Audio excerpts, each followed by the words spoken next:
ल म चाहिँ यहाँ छु।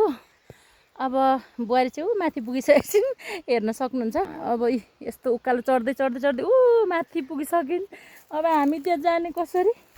हामी नानु र म चाहिँ नि अब पुन्टु र म, मेरो पुन्टु र म यसरी पुन्टु निदाइरहेको छिन्। यसरी छानु पुन्टु। अब हामी यसरी जाने हो। खुड्किला खुड्किला खुड्किला। पुन्टुको मामु माथि हुनुहुन्छ, पुन्टुको मामु। अब हामी यो उकालो कसरी जाने?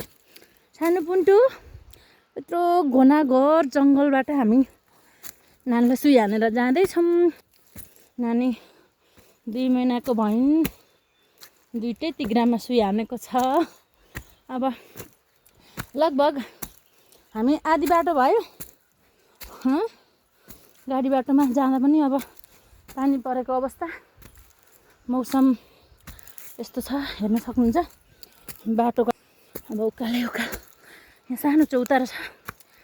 अब हामी एकछिन बस्छौँ अनि फेरि हामी घरतर्फ लाग्छौँ। साह्रै तिर्खा लाग्यो हो, भोक पनि लाग्यो होला है हो।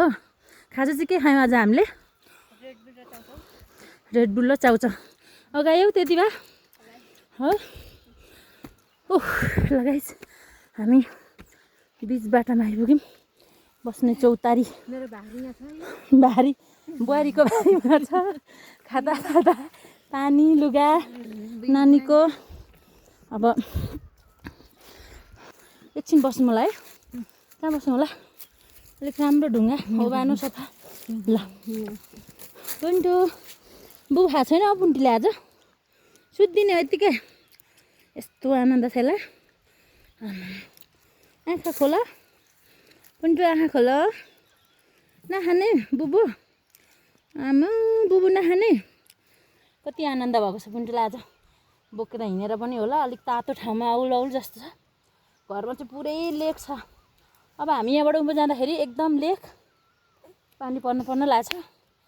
छाता पनि बोकेर हिँडेको छौँ हामी चाहिँ, पुरै सुरक्षित तरिकाले हिँडेको है गाइस। यहाँ देख्न सक्नुहुन्छ झोलामा छाता, झोलामा छाता पनि छ। देख्न सक्नुहुन्छ छाता साता। अब के गर्ने, टाढाको बाटो व्यस्त त गरेर हिँड्नै पर्यो। यस्तो बाटोमा गाह्रो हुन्छ है। एक्लै चाहिँ कसरी लिएर हिँड्छौ हो तिमी नानी? अब अर्को महिना चाहिँ यसो साथी आउँदाखेरि सानो मम्मीलाई लिएर आउनु। अब म जाँदैछु झापा।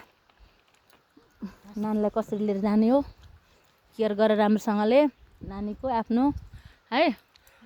ल ल अब टाटा बाई बाई। अब पानी खाने अनि हामी जाने घरमा पुगेर।